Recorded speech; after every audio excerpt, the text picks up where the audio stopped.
தமிழ்நாட்டில் நடக்க போகிற சட்டசபை தேர்தலில் தமிழக வெற்றி கழகம் முதல் முறையா களம் காண இருக்கு.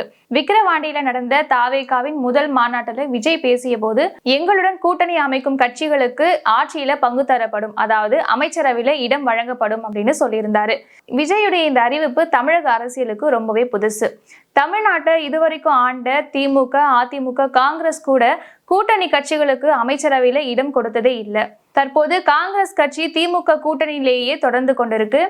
இந்த நிலையில ராகுல் காந்தி தாவேகாவுடன் கூட்டணி அமைக்க போறது பற்றி பேசியதா சமீபத்துல தகவல் வெளியாகி ஒரு பரபரப்பை ஏற்படுத்துச்சு.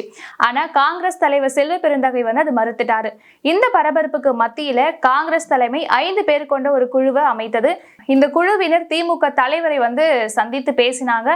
இந்த சந்திப்புக்கு அப்புறம் தான் செல்வ பெருந்தகை ஒரு பேட்டி அளித்தாரு. அதுல காங்கிரஸ் கட்சி திமுக கூட்டணியில தொடரும் அப்படின்னு சொல்லியிருந்தாரு. ராகுல் காந்திக்கு மிகவும் நெருக்கமான பிரவீன் சக்கரவர்த்தி தாவேகா தலைவர் விஜயை சந்தித்து பேசியிருக்கிறாரு.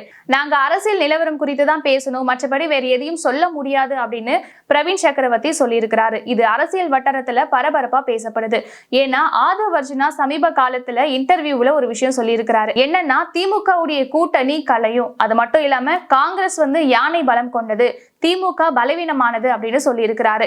இது சட்டப்பேரவை தேர்தலில் காங்கிரஸ் கட்சி அணி மாறுமா அப்படிங்கிற கேள்வி தொண்டர்கள் மத்தியில எழும்பியிருக்கு.